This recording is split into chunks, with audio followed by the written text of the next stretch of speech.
যাকে কাছের থেকে দেখলে ভাগ্য খোলে, দেখলে গাছ দূরের থেকে দেখতে ছিল আল্লাহ রসুলকে,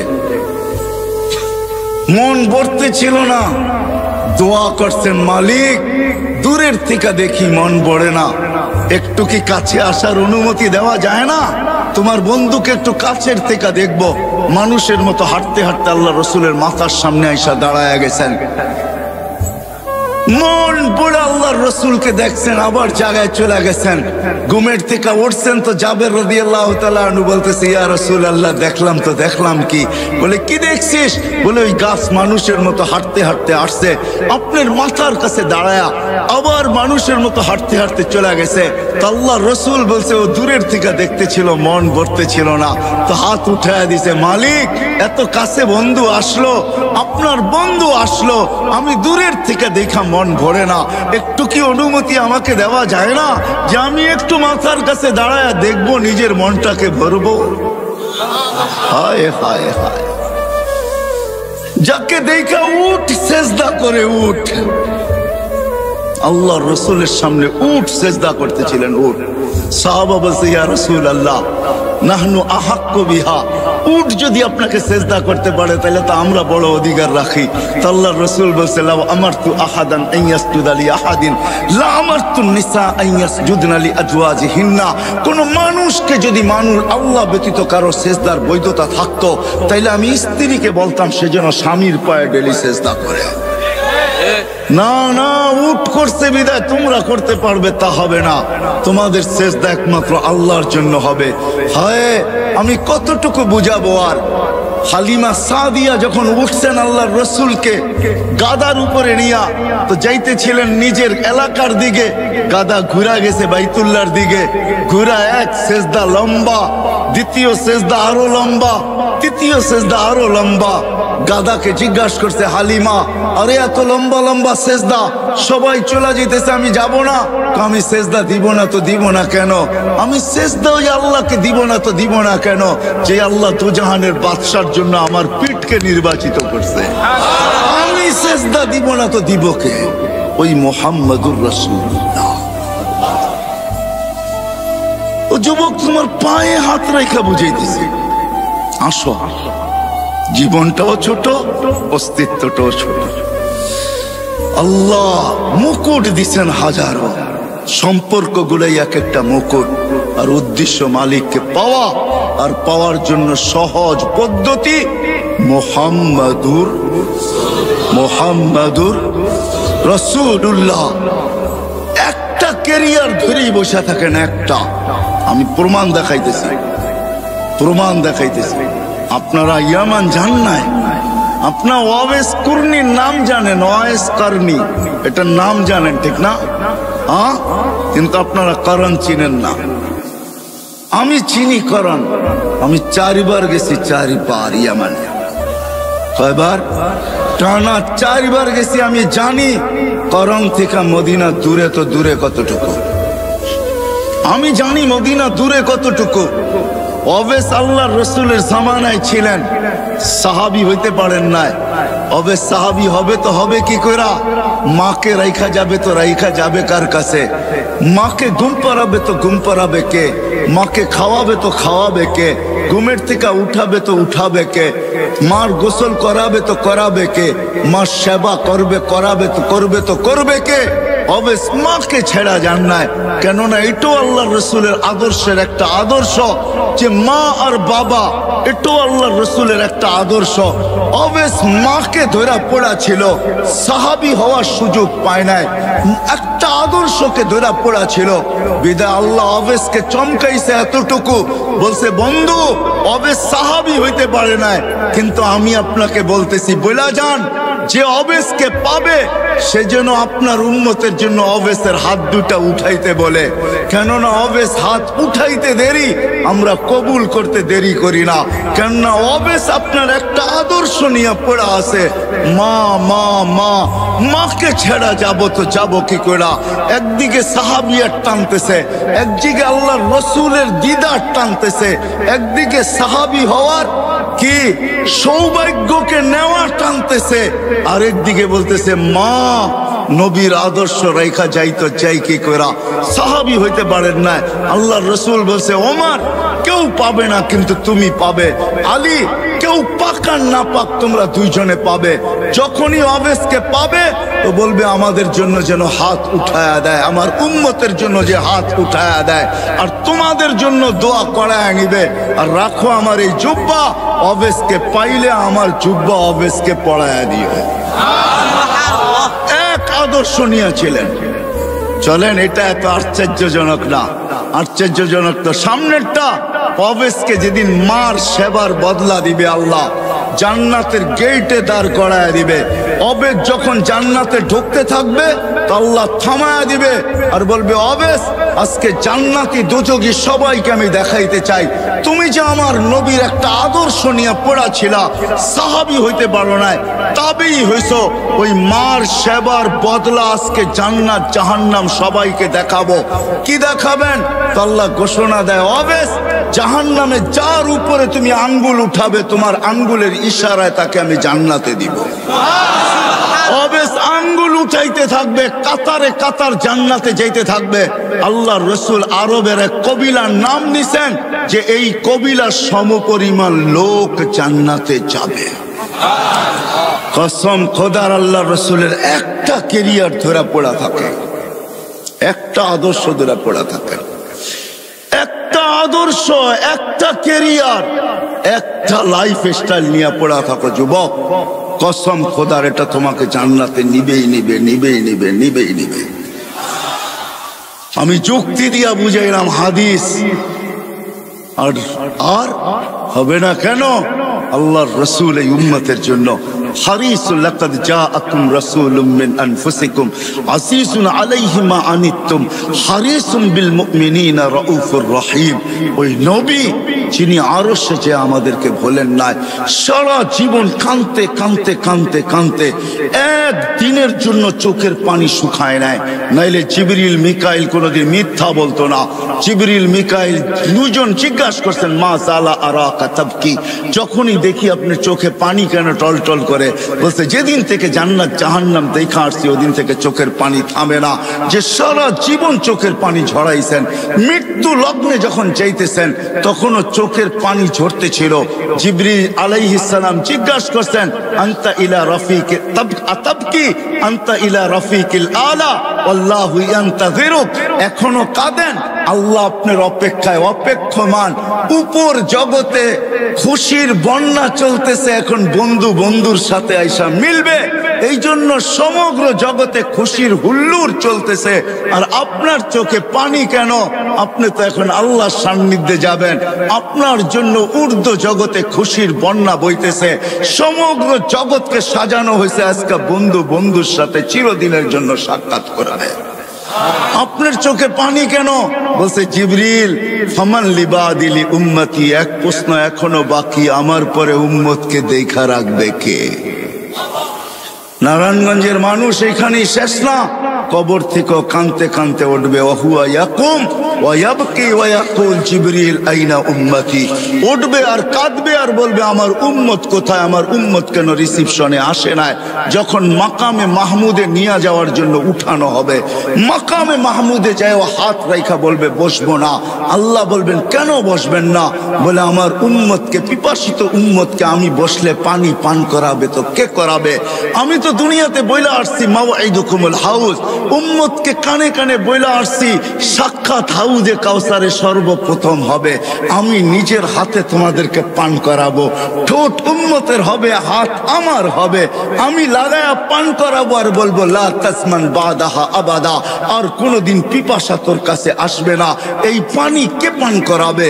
তারপরে পুলসেরাতে মিজানে দৌড়াবো, পাল্লা যদি সামনে না ঝোঁকে তো এখানে দাঁড়াই হাত উঠাবো আর চিৎকার দিয়া বলবো আমা কুলতালি, আপনি কি আমাকে বলেন নাই সাউফা ইউতিকা রাব্বুকা ফাতারদা, আপনাকে রাজি করা ছাড়বো। আমার উম্মতের পাল্লা সামনে ঝোঁকে না, আমি রাজি হব তো হব কি কইরা? এরকম ভাবে সুপারিশ করে পাল্লা সামনে ঝুঁকাবো, আবার ছুটবো পুলসেরাতে। কেউ ওইখানে ফাইসা গেল কিনা? যদি ফাইসা যায় থাকে তো দুরুদের গাঠি নিজের মাথায় কইরা নিব, উম্মতের মাথায় রাখবো, যেগুলো আমরা দুনিয়াতে আজকে পড়তেছি, আর দুরুদের গাঠি দিয়া বলবো ফা গুরু সালিমিন, যাও তুমি শান্তির সাথে পার হয়ে যাও। আমি বসবো না। যেই নবী কিয়ামতের মাঠে পর্যন্ত উম্মতি উম্মতিগুলা চিৎকার দিবে। আসেন, এই ছোট্ট জীবনটা, ছোট্ট অস্তিত্বটা, এই ছোট্ট হায়াতটা, ছোট্ট অস্তিত্বটা, এর সাথে সংযুক্ত যত কিছু ওই মালিককে রাজি করার জন্য, আর মালিক মুহাম্মদুর রাসূলুল্লাহর মাধ্যমে রাজি হবে। এই জন্য পাক্কা ওয়াদা করি আজকে যে না, ওয়াদ যদি আমার বুঝে আইসা থাকে, দিলে লাগা থাকে, আমি যুবকদেরকে বলবো নবীর আদর্শে আদর্শবান হব, নবীর আদর্শ শিখবো, নবীর কেরিয়ার শিখবো, নবীর লাইফ স্টাইলকে নিজের লাইফ স্টাইল বানাবো। ওয়াদা পাক্কা? বিলকুল। আল্লাহ কবুল করুক। কিন্তু নবীর আদর্শের ভিতরে, নবীর আদর্শের ভিতরে সবচেয়ে বড় আদর্শ যেটা দুনিয়াতে আসতে দেরি, ওই আদর্শের মেসেজ আমাদেরকে দিতে দেরি করেন নাই। আর যেদিন দুনিয়ার থেকে যাইতেছিলেন ওই দিন এই চিৎকার দিতে দেরি করেন নাই, আসসালা আসসালা ওয়া মা মালাকাত আইমানুকুম। আইসো নামাজের মেসেজ দিছেন, যাওয়ার সময় নামাজের মেসেজ দিতে দিতে গেছেন। ওই নামাজ নবীর আদর্শের সবচেয়ে বড় আদর্শ। নামাজের চেয়ে বড় কোনো আদর্শ নাই। এই জন্য আজকে ওয়াদা করব যে আজকের থেকে নামাজ কোনো অবস্থায় ছাড়ব না। পাক্কা? আল্লাহ কবুল করুক। নামান। কিন্তু আমি নারায়ণগঞ্জের যুবকদেরকে এটাও বলবো, আপনি ছাড়তে পারেন, তুমি ছাড়তে পারো, মা বোনদেরকেও বলতেছি ছেড়া দিতে পারেন। কিন্তু একটা কথা শুনতে হবে, আব্দুল কাদের জিলানী যদি না লিখতেন আর উনি যদি না বলতেন, আমি কোনোদিন বর্ণনা করতাম না। আব্দুল কাদের জিলানী রহমতুল্লাহ আলাইহি লেখছেন, শুকর সকালবেলা উঠা আল্লাহকে বলে লাকাল হামদ খালাকতানি আবতারা খালকিক, ও মালিক সৃষ্টির ভিতরে আমি সবচেয়ে নিকৃষ্ট, তারপরও তোর প্রশংসা। কিন্তু মালিক আমি নিকৃষ্ট হইলে হবে কি, আমার চোখেও আমার চেয়ে একজন বেশি, আমার চোখে আমার চেয়েও একজন নিকৃষ্ট আছে। আল্লাহ জিজ্ঞাসা করে, কে? তোমার চোখে তোমার চেয়ে নিকৃষ্ট? বসে যাকে তুমি 5 বেলা ডাকো তারপরও আসে না, ও আমার চোখে আমার চেয়েও নিকৃষ্ট। তো শুকর আল্লাহকে লজিক দেয়, লজিক। কেননা আমি মরবো, একদিন আসবে আমি মাটি হয়ে যাব, কিন্তু যাকে তুমি 5 বেলা ডাকো আর ও আসে না, উকুদুহান নার, ও তো জাহান্নামের ইন্ধন হবে। বিদায় ও আমার চোখে আমার চেয়েও নিকৃষ্ট। বিদায় আমি সবার কাছে হাত জোড় দরখাস্ত করতেছি, যতদূর আমার আওয়াজ চায়, যে আমার কথা শোনা থাকে বা শুনতেছে, আপনি নামাজ ছেড়া দিতে পারেন। যুবক তুমিও পারো, নারী মা বোন আপনারাও পারেন, কিন্তু বাইবা নিবেন শুকরের চোখে আমি যাব তো যাব কোথায়? এই জন্য হাত জোড় দরখাস্ত, নামাজ কোনোদিন ছাড়বো, কোনোদিন ছাড়বো। আজকে থেকে নবীর আদর্শ শিখবো এবং নিজের ক্যারিয়ার শিখবো, লাইফ স্টাইলকে লাইফ স্টাইল বানাবো। কিন্তু শিখার ক্ষেত্র পাবো তো পাবো কোথায়? হতে পারে আজকে তো দুনিয়া বলে, এক সময় বলতো দুনিয়া যে দুনিয়াটা হাতের মুঠায়, এখন দুনিয়ালারা বলে দুনিয়াটা আঙ্গুলের মাথায়, ঠিক না? টাচ করতে দেরি, পাইতে দেরি হয় না। না না না, এটা সঠিক পদ্ধতি না যে আপনি সবকিছু নেট থেকে সংগ্রহ করবেন। কেউ যদি বলে এটাও তো একটা প্রযুক্তি, মানি আমি এটা প্রযুক্তি, তাতে কিছু আসে যায় না, কিন্তু এটা নেটের থেকে না। আপনি নেটের থেকে পাইলো, কিন্তু আপনি হাইটা আসার ফজিলত পাবেন তো পাবেন কোথায়? একজন আলেমকে জিজ্ঞাসা করার ফজিলত পাইবেন তো পাইবেন কোথায়? ওনাকে দেখার ফজিলত পাইবেন তো পাইবেন কোথায়? ওনার সোহবতে অতক্ষণ সময় বসার ফজিলত পাবেন তো পাবেন কোথায়? সময় নাই আমার মেলে আমি দেখাইতাম যে এক একটা কত ফজিলত রাখে। চলেন একটাই শুনানি। জান জান ওলামা আছে, কিতাবের নাম বলে দিতেছি। লুবাবুল হাদিস আলা কাউলিল হাসিস, জালালউদ্দিন সুয়ুতি রহমতুল্লাহ লেখা ইবনে মাজাহ শরীফ সিয়াসত তার এক কিতাব। আল্লাহর রাসূল এটাও বলছেন যে হক্কানি আলেমদের জিয়ারত করলো সে যেন আমার জিয়ারত করলো। আরেক রিওয়ায়াতে আছে হাইয়ান, আমাকে জীবিত দশায় দেখলে যেরকম জিয়ারত হতো ওরকম জিয়ারত যেন তার সওয়াব সে পাবে। বিদা আপনি নেটের থেকে এটা পাবেন তো পাবেন কোথায়? ঠিক না, কই পাবেন? এই জন্য শেষ কথা, আসেন এতগুলা মসজিদের উলামায়ে কেরাম আপনাদেরকে জমা করছেন আর সবাই হক্কানি আলেম, এদের কাছ থেকে নবীর জিন্দেগি শিখি, লাইফ স্টাইল শিখি, আল্লাহকে রাজি করি, মনের আশা আল্লাহ পুরা করবে, এটা আল্লাহর ওয়াদা। কেননা আল্লাহ ওইখানে যদি পুরা করে, মা তাস্তাহি বলছেন আল্লাহ কোরআনে, মা তাস্তাহি আনফুসুকুম, মনটা এইখানেও যেরকম ওইখানে ওরকমই থাকবে। বোঝা গেল মনের আশা আল্লাহ পুরা করবে। আল্লাহ আমাদের সবাইকে আমল করার তৌফিক দান করেন। ওমা আলাইনা ইল্লাল বালা। আমাদের অস্তিত্বটাও ছোট, 6 ফিট 6.5 ফিট, এটা হলো আমাদের অস্তিত্ব। 7 ফিটের খুব কমই লোক এখানে পাওয়া যাবে যারা একত্রিত হয়েছি। মনে হয় না কেউ 7 ফিট হবে, বেশির থেকে বেশি 6.5 ফিট, 6.25 ফিট। তো অস্তিত্বটাও কিন্তু আমাদের ছোট। আমার কথা বোঝেন তো? সুরটুর কিন্তু হবে না, এটা আগের থেকেই বুঝা বসতে হবে যে খুব সুর হবে। সুর আমার কাছে নাই, কোত্থেকে দিব? বিদায় এরকম কথা হবে, দিলের কানে শুনলে আশা করি বুঝে আসবে। অস্তিত্বটা আমাদের অনেক ছোট, 6 ফিট 6.5 ফিট 6.25 ফিট, কিন্তু 7 ফিট খুব কম। আবার যারা একটু বেশি লম্বা হয়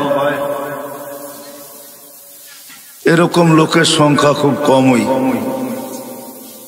যেমন অস্তিত্বটা ছোট, এরকম আমাদের বয়সটাও ছোট, 60-70 বছর। অস্তিত্বটা ছোট ছিল, যদি বয়সটা একটু ছোট হইতো তাইলেও হয়তো মনটাকে বুঝাইতে পারতাম যে অস্তিত্বটা ছোট কিন্তু বয়সটা অনেক বড়। কিন্তু অস্তিত্ব যেমন ছোট, বয়সটাও তেমনই ছোট। 60-70 বছর এটা একটা বয়স হইল, কি বলেন? দেখতে দেখতেই তো 15টা বছর কেটে যায়, তারপরে যা প্রাপ্ত বয়স্ক হয়। তাহলে অস্তিত্বটা যেরকম ছোট, আমাদের বয়সটাও তেমনই ছোট।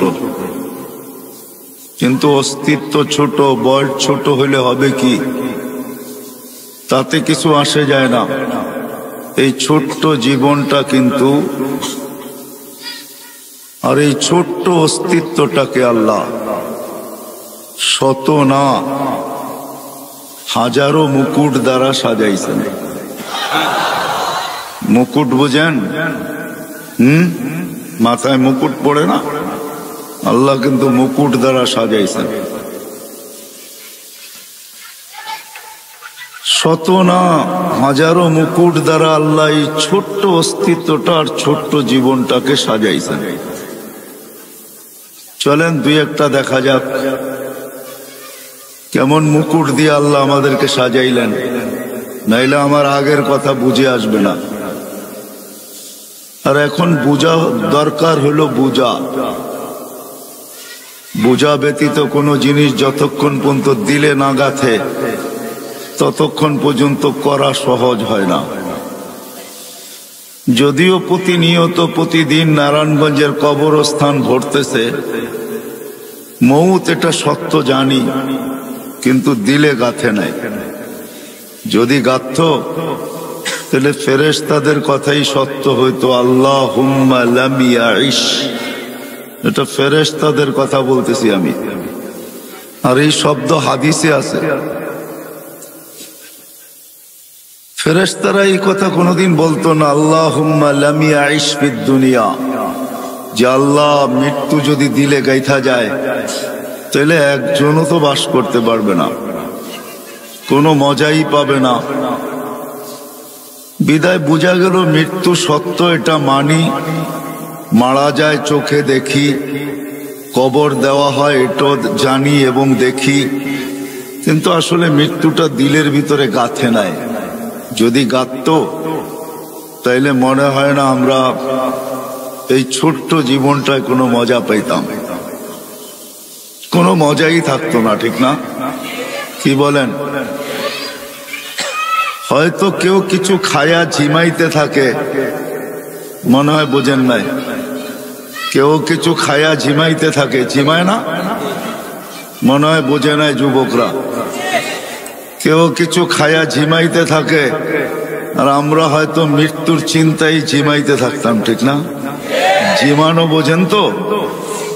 কেউ কিছু খায়া কিন্তু ঝিমায়, যদিও আমি শব্দটা বললাম না, কিন্তু মাঝে মাঝে দেখা যায় রোডের ডাইনে বামে কেউ বসা বসা ঝিমাইতেছে, ঠিক না?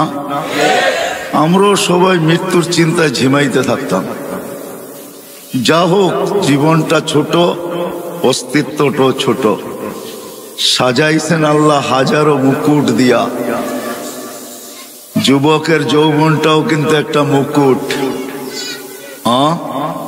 যার নাই ওকে জিজ্ঞাসা করেন কি নাই। স্বাস্থ্য যতই থাকুক, সুদর্শন চেহারা যতই হোক, হাট্টা গাট্টা যতই হোক, যত বড়ই পয়সাওয়ালা হোক, সব কিছু মানি, কিন্তু যদি মুকুট না থাকে যৌবন, তাহলে হারবাল, কলিকাতা হারবালে যাবে আর আসবে, ঠিক না? মুকুট কেউ ফিরিয়ে দিতে পারবে না। যুবকের যৌবনও কিন্তু মুকুট। কেমন মুকুট? যদি মুকুট না হইতো তাহলে আল্লাহ কোনোদিন এই কথা বলতেন না, যুবক তোর যৌবন মুকুট। কেমন মুকুট জানিস?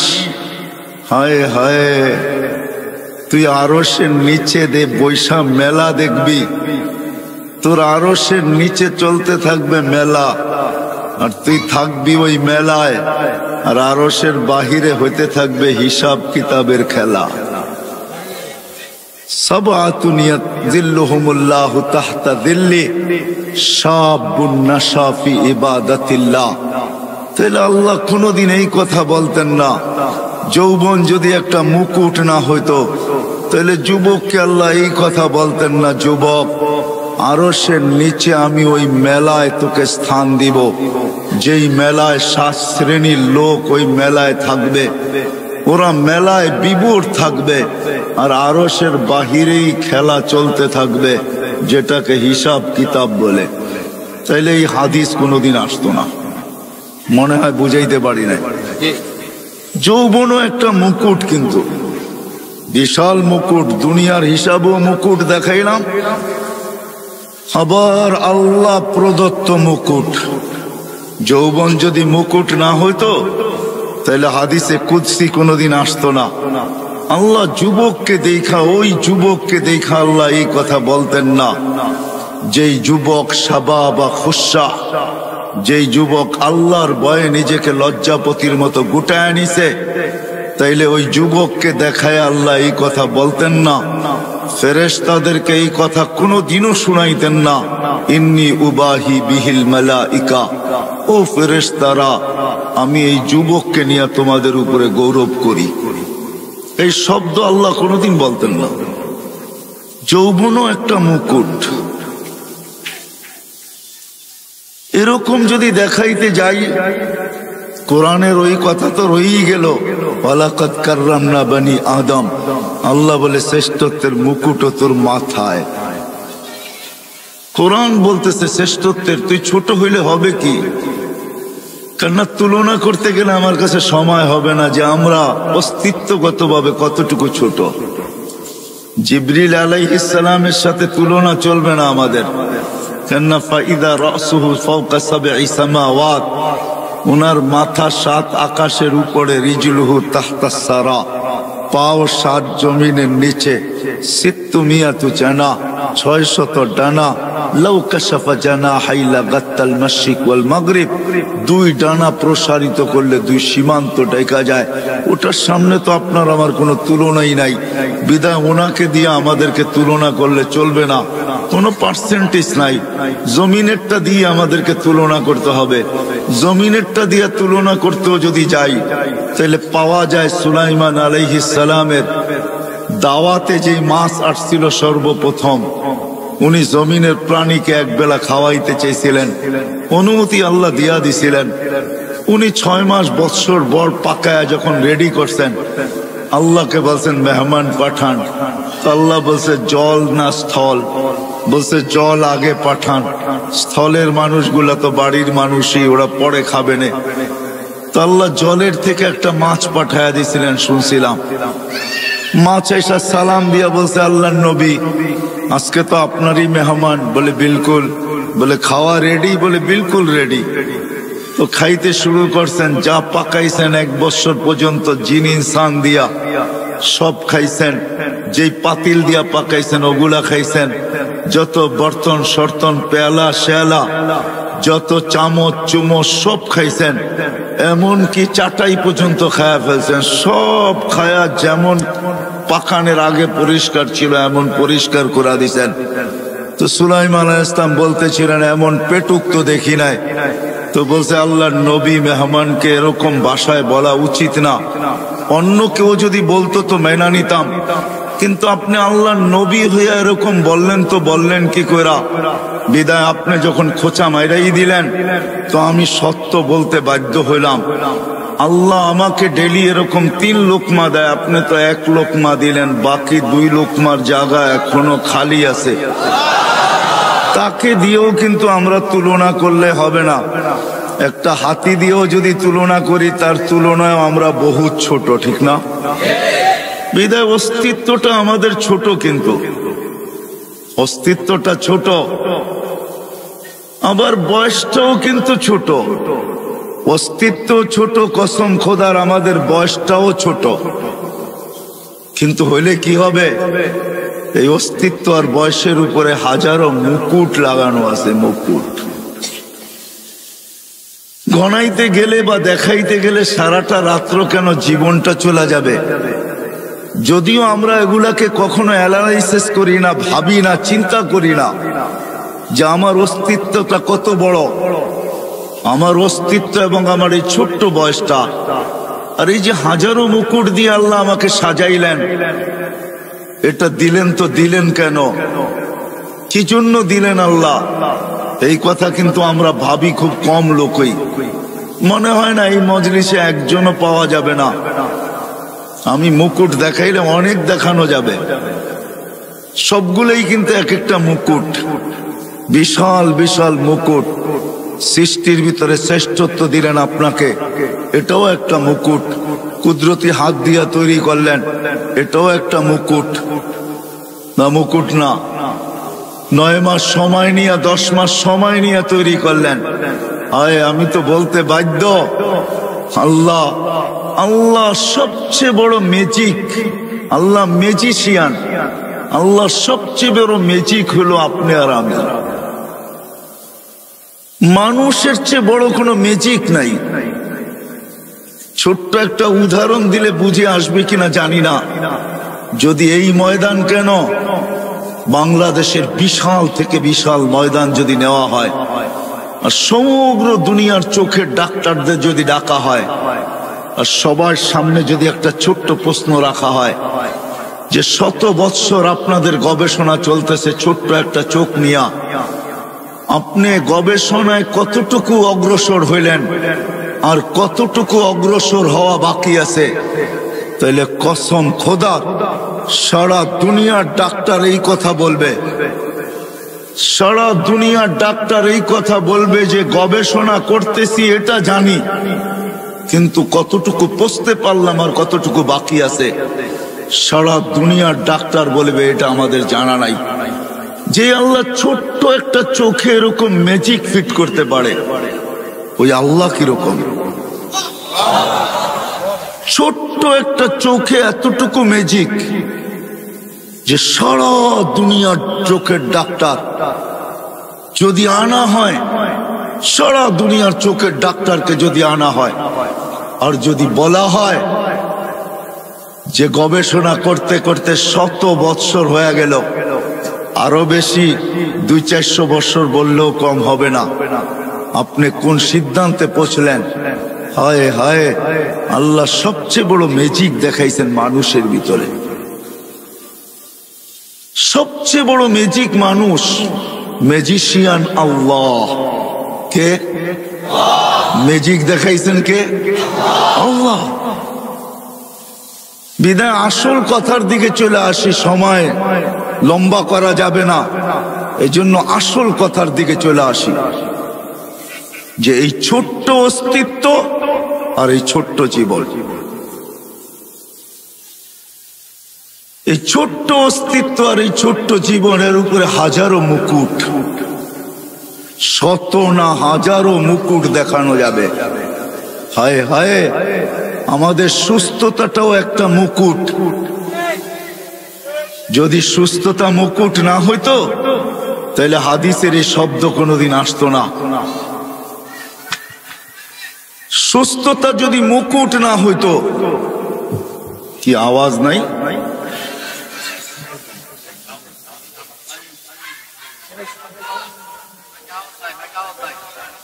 সুস্থতা যদি মুকুট না হইতো, সুস্থতা একটা মুকুট। আরে আজিজও, আওয়াজ হবে কোত্থেকে? নিয়ে আসছেন লিপ টাচ। এটা লিপ টাচ, এটা মুখের সাথে লাগায়া বললে আওয়াজ যাবে, ডাইনে বামে গেলে এটা আওয়াজ যাবে না। এটা বানানো হয়েছে সিঙ্গারদের জন্য, সিঙ্গার, বক্তাদের জন্য এটা বানানো হয় নাই। একটু আগে তো শুনতেছিলেন, ঠিক না? কেননা মুখের সামনে নিয়ে বলতে থাকলে খুব ভালো শুনবেন। এটার নামই হইল লিপ টাচ। ঠোঁটের সাথে লাগায়া বলতে হবে। আমরা সিঙ্গার না, আমরা সিঙ্গারের অপেক্ষায় আছি যে আল্লাহ জান্নাতে সুপার সিঙ্গার দেখাবে, ওটার অপেক্ষায় আছি। আমরা সিঙ্গার না। নিয়েই তো আসছেন লিপ টাচ, কানেরটা নিয়ে আসেন, আওয়াজ শুনবেন। ডাইনে গেলে বামে গেলে এটা আওয়াজ টানে না। বিদায় কথা আর 15 মিনিট হবে, শুধু আপনাদের মাইকের দুর্বলতার কারণে। এটা ওলামায়ে কেরাম ভাইবা নিয়ে আসে না, বাবে সব বক্তা ঠোঁটে লাগায়া বলবে, এরকম অভ্যাস আমার নাই। আমি তো ডাইনেও দেখবো, বামেও দেখবো, তারপরে বলবো। বিদায় কথা শেষ হয়ে গেছে পড়ায়। বিদায় কানেরটা হইলে হয়তো বলা যেত, কিন্তু ডাইনে বামে দেখতেই হবে। মানুষ অভ্যাসের দাস, একটা প্রবাদ বাক্য আছে। আবার এটাও আছে, অভ্যাস মানুষের দাস, এটাও একটা প্রবাদ বাক্য আছে। বিদায় এই জিনিসটা হলো লিপ টাচ। এখন শোনা যায়? হ্যাঁ, এখন শোনা যাবে। যা হোক, কথার শেষ জায়গায় চলে আসছি আমি। এই ছোট্ট অস্তিত্বটা আর এই ছোট্ট জীবনটা আর এই শত না হাজারো মুকুটের উপরে 2-4টেই দেখাইলাম। যুবকের যৌবন মুকুট, সুন্দরীর সৌন্দর্য মুকুট। আমাদের প্রত্যেক ব্যক্তির কাছে যা আছে প্রত্যেকটাই এক একটা মুকুট। সব কিছু দিছেন একমাত্র আল্লাহকে রাজি করার জন্য, আল্লাহকে পাওয়ার জন্য, আল্লাহকে খুশি করার জন্য, আল্লাহকে সঙ্গে নেওয়ার জন্য, আল্লাহকে পক্ষে নেওয়ার জন্য। যদি আল্লাহকে রাজি না করতে পারলাম, সঙ্গে না নিতে পারলাম, খুশি না করতে পারলাম, আল্লাহকে না পাইলাম, তাইলে কিন্তু যেইখান থেকে আমাদের যাত্রা কিন্তু জান্নাত থেকে। মানুষের যাত্রা জান্নাত থেকে, আবার মানুষের গন্তব্য কিন্তু জান্নাত। যদি গন্তব্য আমাদের জান্নাত না হইতো তাহলে বিশেষ করে আল্লাহ মানুষের মনগুলা স্বর্গের আশা দ্বারা কোনোদিন ভরতেন না। মানুষ যেমনই হোক, আরো ছোট নিয়ে আসেন, মানুষের আশা যেমনই হোক, মানুষের আশা যেমনই হোক, মানুষ যত গুনাহগারী হোক, মানুষ যতই আল্লাহর থেকে দূরে হোক, সবার দিলের ভিতরে কিন্তু জান্নাতের আশা আছে। আমার কথা বোঝেন তো? সবার দিলে জান্নাতের আশা, কেননা আমাদের গন্তব্য, আমাদের যাত্রাও কিন্তু জান্নাত থেকে। আমাদের বাবা প্রথম জান্নাতেই ছিলেন, যদিও আমরা জান্নাত থেকে বাহির হয়ে আসছি, কিন্তু আমাদের গন্তব্য জান্নাত। যার কারণে গুনাহগার থেকে গুনাহগারও কোনো না কোনো পর্বে এই কথা বলে যে জান্নাতে যাব, জান্নাতেই যাইতে চায়, স্বর্গেই যাইতে চায়, নরকে কেউ যাইতে চায় না, জাহান্নামে কেউ যাইতে চায় না। বিদায় আল্লাহ জান্নাতের আশা দিয়ে আমাদের দিলটা ভরা দিছেন।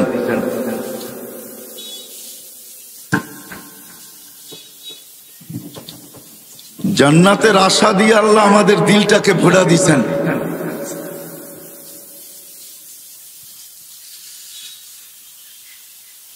আইলা তো আইলা, হগলতের বাদে আইলা, এটাই সিলেটের কথাটাই সত্য আর কি, বুঝছেন তো? আসলো তো আসলো, কিন্তু সবার শেষে আসলো, আমার হাতে সময় নেই। তো যেটা বুঝাইতেছিলাম, আমাদের অস্তিত্বটাও ছোট, আমাদের বয়সটাও ছোট। হাজারো রত্ন দ্বারা বা হাজারো মুকুট দ্বারা আমরা সাজানো, প্রত্যেকটা এক একটা হাদিস দিয়া পাট পাট দেখানো যায়। বলতেছিলাম সুস্থতাটাও একটা রত্ন, একটা মুকুট, না হইলে হাদিসে এই কথা কোনোদিন আসতো না, আল্লাহ কোনোদিন এই কথা বলতেন না। অসুস্থ ব্যক্তি যখন, মানুষ যখন অসুস্থ হয়, তা আল্লাহ চিৎকার দিয়া বলতে থাকে, উক্তুব আমালাল্লাযী কানা ইয়ামালু ফিস সিহা, সুস্থ অবস্থায় বান্দা বান্দি যে আমল করতে ওটাকে লিখতে থাকো। তো ফেরেশতা বলে, আল্লাহ কেন লিখবো, কেন লিখবো, করতে তো কেন লিখবো, অসুস্থ, আমল তো করে না। আল্লাহ প্রতি উত্তরে বলে, অসুস্থতা আমার পক্ষ থেকে, বান্দার পক্ষ থেকে না, বিদায় লিখতে থাকো।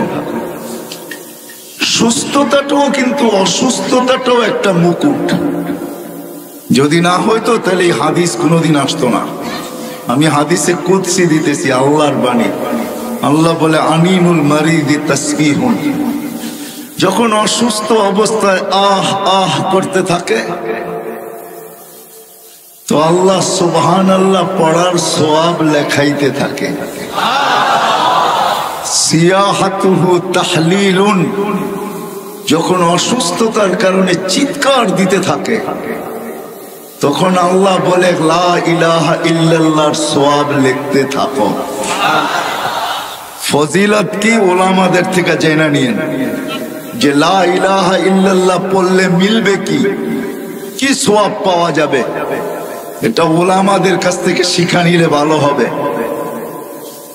তাইলে অসুস্থতাটাও একটা মুকুট, সুস্থতাও একটা মুকুট, ধনাঢ্য হওয়া একটা মুকুট, আবার দারিদ্র হওয়া, গরিব হওয়া একটা মুকুট। যদি মুকুট না হইতো তাহলে আল্লাহর রাসূল হাত উঠায় কোনোদিন দোয়া করতেন না, ওয়াহশুরনি ফি সুমরাতিল মাসাকিন, আল্লাহ গরিবদের সাথে কিয়ামতের দিন আমাকে উঠায়। বিদায় জীবনটা ছোট, অস্তিত্বটাও ছোট, শত না হাজারো মুকুট দ্বারা সাজানো। আসেন আসল কথায়,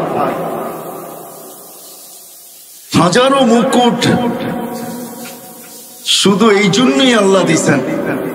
আরেক শব্দে বলতে পারেন, মানুষের কাছে যা কিছু আছে, অস্তিত্ব বলেন, হায়াত বলেন, যত কিছু মানুষের সাথে সম্পর্কিত, যত সম্পর্ক বলেন, সব কিছু আল্লাহ আমাকে দিছেন, আপনাকে দিছেন আল্লাহকে রাজি করার জন্য। সবকিছু আল্লাহকে রাজি করার জন্য দিছেন। হ্যাঁ, চাওয়ালা চা বিক্রি করে, ওটাও দিছেন আল্লাহকে রাজি করার জন্য, আল্লাহকে পাওয়ার জন্য। নাইলে এই হাদিস কোনোদিন আসতো না। ও চায়ের ব্যবসায়ী, ছোট ব্যবসায়ী, ক্ষুদ্র ব্যবসায়ী, কিন্তু হাদিস আছে ইয়াহশুরু মান নাবিয়্যিন ওয়াস সিদ্দিকিন ওয়াস শুহাদা।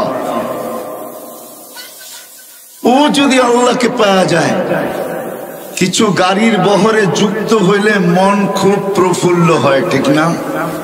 মনে হয় বোঝেন নাই, ইঙ্গিত বোঝেন?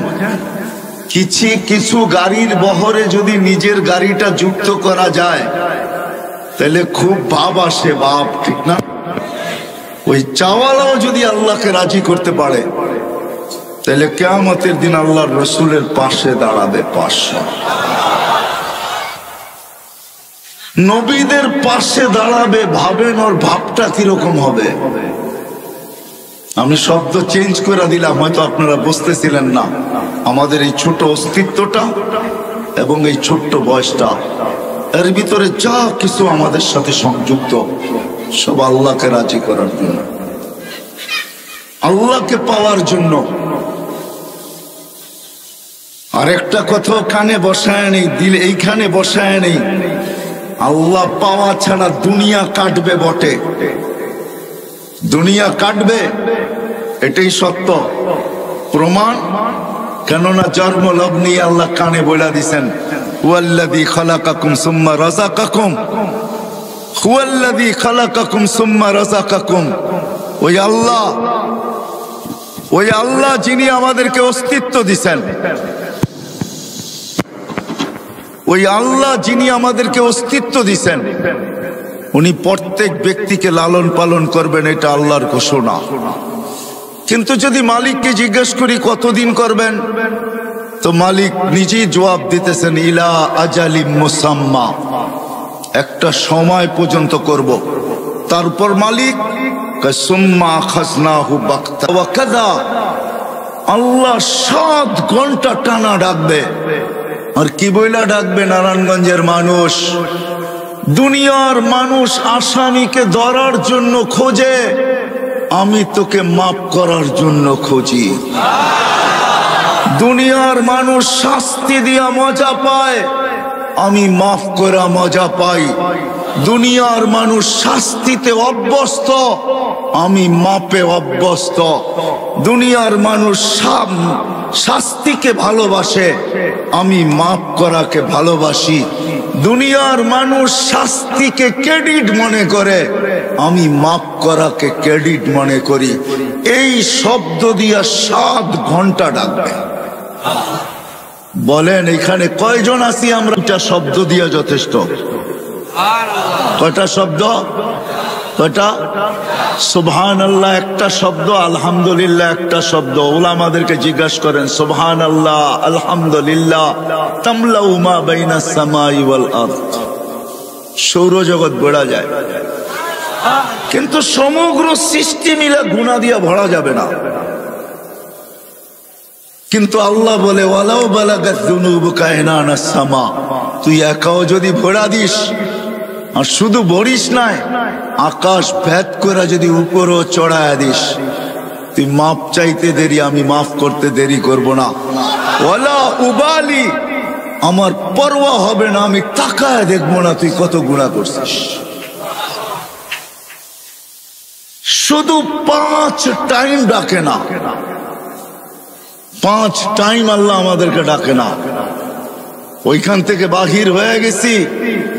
যদি আল্লাহ আমাদের মতনই হইতেন, বাধ্য করতেন, হায় হায়, তাইলে 5 টাইম 7 ঘন্টা রাত্র, এই শীতের রাত্রে 7 ঘন্টা আল্লাহ ডাকবে আর কেউ আসবে না, এটা কোনোদিন সম্ভব ছিল না। ছিল? আল্লাহকে কি আল্লাহ শুধু আল্লাহ? আল্লাহকে রফা আসসামা বিগাইরি আমাদ, আল্লাহ উনি যিনি খুঁটি ছাড়া আকাশকে দাঁড়া করাইছেন। আল্লাহ কে? বাসাতাল আরদা আলা মাইল জামাদ, যে পানির উপরে জমিনকে বিছাইছেন। আল্লাহ কে? জাআলাল জিবালা আওতাদা, যে পাহাড়কে প্যারাক বানায় দিয়েছেন উনি আল্লাহ। শুধু পাহাড়কে প্যারাক বানান নাই, 99টা পদের মালিক যিনি আল্লাহ, উনি ডাকে। কিন্তু সাড়া দেয় তো দেয় কয়জন? কয়জন আমরা সাড়া দেই? আল্লাহ কিচ্ছু বলেন না, কেন আল্লাহ জানেন সীমা রেখা তোমাকে দেওয়া আছে, আসতে দেরি, তোমাকে উঠাইতে দেরি করব না। বিদায়ী ছোট্ট অস্তিত্ব আর ছোট্ট জীবনটা, এর সাথে সংযুক্ত যা আছে সব দিছেন মালিককে রাজি করার জন্য। যতক্ষণ পর্যন্ত মালিক রাজি না হবে তো গন্তব্য আমাদের যাত্রা যেখান থেকে আর মনে আসা যেটা, ওই জান্নাত কোনোদিন পাওয়া সম্ভব হবে না। বুঝাইতে পারলাম? এতটুকু বুঝে আসলো? দুনিয়া কেটে যাবে, আবারও বলতেছি দুনিয়া কেটে যাবে, আল্লাহ না পাইলেও কেটে যাবে। 750 কোটি মানুষের ভিতরে 600 কোটি মানুষই আল্লাহকে মানে না, জানে না, চিনে না। তারপরে ওদের জীবন কেটে যেতেছে, আজকে না মানলেও কেটে যাবে। কিন্তু কালকে যে মৃত্যু, এরপরে 1 সেকেন্ডও আল্লাহ পাওয়া ছাড়া কাটবে না। কসম খোদার কাটবে না, এটাই সত্য। বিদায় সব সম্পর্ক আল্লাহ পাওয়ার জন্য, আল্লাহ পাওয়ার জন্য আল্লাহ দিছেন। এই অস্তিত্বটাও আল্লাহ পাওয়ার জন্য, ছোট্ট জীবনটাও আল্লাহ পাওয়ার জন্য, এর সাথে সংযুক্ততা যত জিনিস আছে সব আল্লাহ পাওয়ার জন্য। কিন্তু একটা ছোট্ট প্রশ্ন, আল্লাহ পাবো তো পাবো কি করে?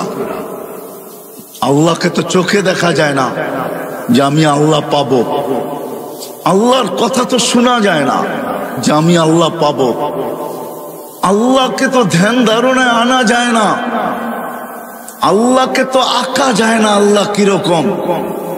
মানুষ ব্যঙ্গচিত্র দুনিয়াতে অনেক আঁকছে, আরো না জানি দুনিয়া যতদিন থাকবে কত ব্যঙ্গচিত্র আঁকবে, কিন্তু আজ পর্যন্ত মনে হয় কারো কলমে আল্লাহর কোন চিত্র উঠে আসে নাই। সত্য তো? ব্যঙ্গচিত্র মানুষ বহুত আঁকছে, আরো বহুত আঁকবে, হইতে পারে আঁকতে পারে, আমার এটা নিয়ে কোনো সে নাই, আলোচ্য বিষয় না। কিন্তু আজ পর্যন্ত আল্লাহর কোনো আলোকচিত্র আসে নাই, কোন চিত্র কেউ আঁকতে পারে নাই। এটাই আল্লাহকে ধ্যান ধারণায় আনা যায় না, বর্ণনা দিয়া শেষ করা যায় না। শেষ করবেন কি করে? দুনিয়ার পদগুলা সীমিত, আল্লাহর কোন পদের সীমা রেখা নাই।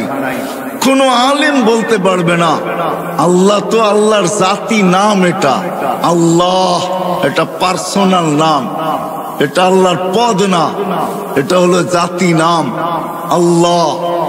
পদ সামনে বলতেছি, রহমান এটা হলো আল্লাহর একটা পদ, আল্লাহর একটা সিফত।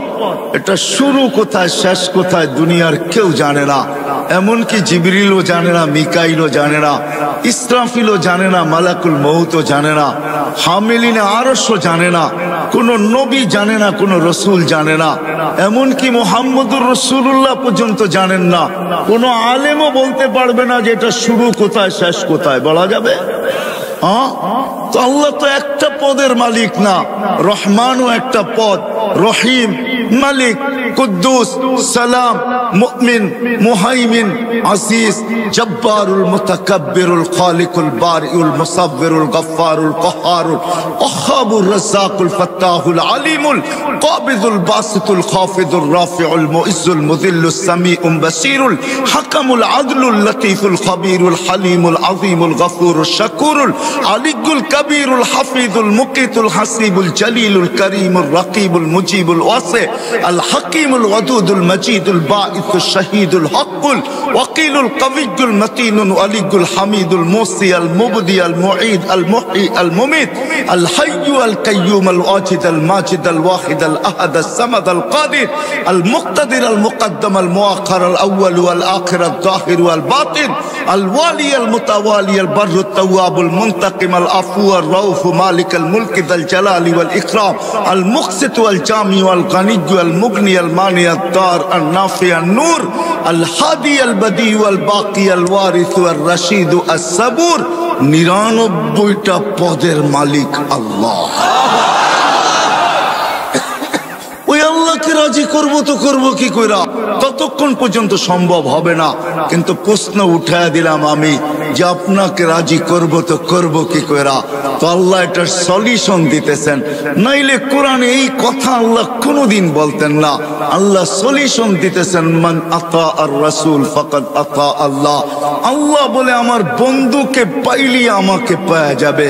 আমার বন্ধু খুশি আমি খুশি, আমার বন্ধু পক্ষে আমি পক্ষে, আমার বন্ধু রাজি আমি রাজি, আমার বন্ধু খুশি তো আমি খুশি, আমার বন্ধু হা বলবে তো আমিও হা বইলা দিব।